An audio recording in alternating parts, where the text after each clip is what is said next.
I'm just about to film a video in a little bit, but I wanted to show you. I'm just, eating some dinner, just hanging out. It's also Super Bowl Sunday. Now, I just want you to know I could care less. I'm only in it for Gaga. I'm only in it for the halftime show. This is exciting. You can't even really see that. Oh, Big Bird. Oh my goodness. Wow, what a cavalcade of stars. Is that a word? Cavalcade? I think it's a word. Yeah, it's a word. We're going with it. But I thought in the meantime, I would talk to you guys out of guiche. A lot of times I get people asking me, oh, I really want to start drag. I'm really interested in it. I don't really know how to start. I don't really know where to start. So I thought I would give you my 10 basic drag tips and tricks for beginners. I've been at it for, I think, 5 years. This is my 5th year doing it. I have never had any sort of drag mother. I've rarely had any sort of help at all from anyone who's known more than me. So a lot of what I've learned has just been from my own personal, just like learning trial by error or learning from tutorials. I mean, I've done plenty of research. I always kind of joke that it's like I feel like I've been enrolled in the school of drag because I've just, like, when I'm not, when I wasn't at school or when, as it wasn't working, it's just a lot of it's just been me looking at videos, educating myself, learning as much as I possibly can. When I first started, I didn't really know where to get wigs. I had never bought a wig online before. So I went to like Party City and I got wigs from there's a costume shop not too far from here where they sell like Party City Halloween wigs. And I would not suggest doing that. I came up with a couple websites that I would suggest for any beginner to use. The first, if you're looking for like synthetic wigs that are not maybe not so natural, like if you're looking for cosplay wigs that are unnatural colors, unnatural styles, definitely check out Rockstar Wigs. They used to be a lot more cheap, but they aren't so much anymore. Now you can usually get a wig there from $30 to $90 roughly. But anyways, so they, my lovely drag daughter, Myrtle Van Buren, and her partner / girlfriend, Betty Duchess, they helped me find hairsisters.com. They suggested that to me, and I was really floored. A lot of their wigs are really good quality. Some of the better quality wigs I've ever had. They're cheaper than a lot of what you're going to find out there. You can find a wig, depending on the length, anywhere from $12 to maybe $40 at the priciest. But just about everything is discounted or it's on clearance. I would say that there's usually a sale going on every other week, if not every 2 weeks, which is really nice. So a lot of times if you're looking for a wig and you want to save some money on it, if you just wait a little bit, a better price will come up over time just because of sale. I've gotten, 2 wigs there and then 2 synthetic ponytails. I got this fabulous brown one. Like I said, if you're looking for a crazier wig, definitely don't do Hair Sisters. A good portion of their wigs are lace fronts. They're maybe not the best laces that I've ever seen, but they are much less expensive than most lace fronts. My brown one as well that I got from them is also a lace front. So if you're looking for a starter lace front, definitely go there. If you're looking for eyelashes, it's easy to just like go and buy eyelashes at like Target or something, and a lot of times that ends up being really costly. A lot of those have a tendency to be, $4 or $5 a pair, and because of that, if you are not recycling them, which you usually can recycle them for about 3 or 4 wears, just depending on kind of how like gross and gunky they get, but if you're not recycling them, and even then, I mean, it's going to add up. So something I learned really early on was that you can get packets of these on Amazon for about $4. So this alone is like 18 lashes. So this alone is 10 pairs of lashes, and it came in a packet of maybe, I'm going to say, 10 packs of these, and they were different styles. So obviously you can see that these are really, really natural. They are easy to use. You can stack them if you want to get a more dramatic look. Another thing that I just like a tip about eyelashes. Eyelashes are not made to fit your eye. In fact, they're made longer to accommodate people who have longer eyelids. It's a common mistake that a lot of people make, and I made it for, I want to say, I don't know, maybe 4 years out of my career. I didn't realize that that was the case, so I would just move them over, so it was just like incredibly long. But no, what you're supposed to do is you're supposed to cut the ends and make them fit your eye better. I would also go to Amazon if you're looking for palettes.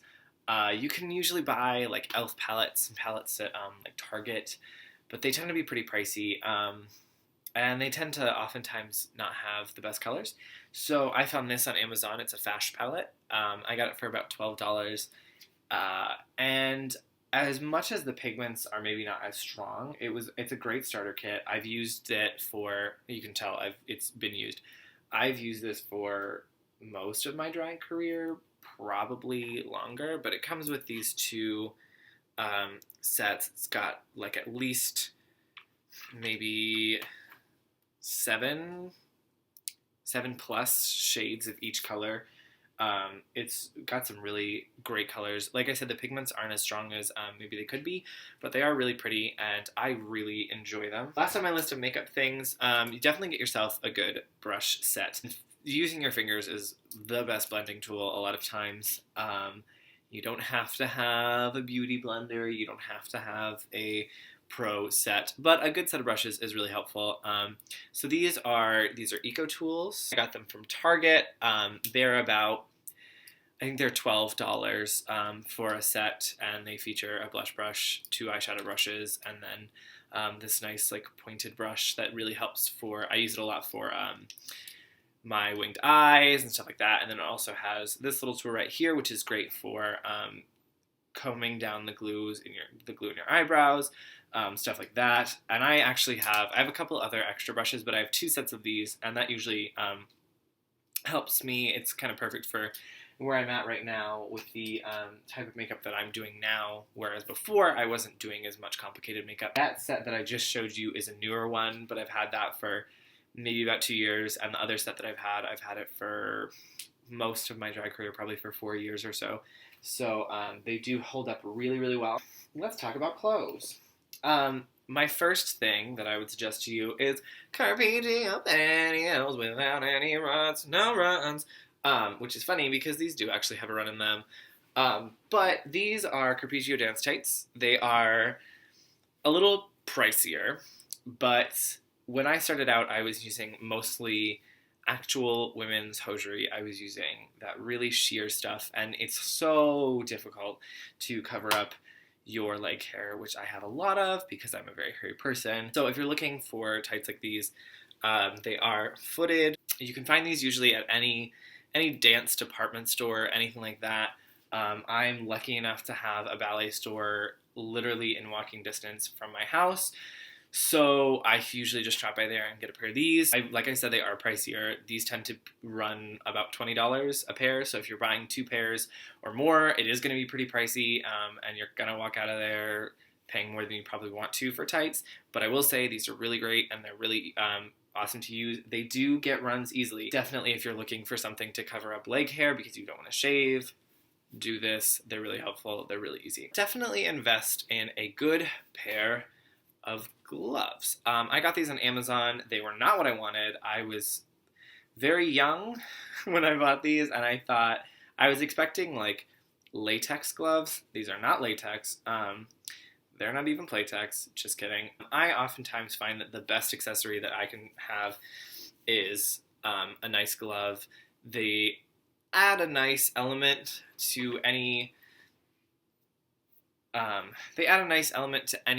costume. These do give that kind of like dominatrixy feel, even though they aren't really latex. They do have this nice sheen to them. And I oftentimes, like I usually shave from here all the way down my chest, and usually I have to shave my armpits as well. And by that time, I really don't want to shave my arms. So having a nice pair of evening gloves are really helpful. And these are good because they're not just like, you can wear these with just about anything. So if I'm going to wear these with, like a pretty gown, they're probably not going to look that weird. But I can also wear them with something a little more industrial, something a little fiercer, something a little darker. You can get a lot of pairs of gloves online. You can get them on Amazon a lot. But if you have like a costume store near you, that's fine. If you want some cheap pairs, just go to Party City. Usually their gloves hold up just fine. Next, I would suggest buying yourself one of these, especially just like a chunky black belt like this that's elastic. It's really helpful. It helps to kind of finish off any costume. If you are on a budget and you don't want to buy a corset, even if you do want to buy a corset, I oftentimes am not wearing a corset. Sometimes I do, sometimes I don't, but not every look calls for that. So a belt like this really does help to cinch you in.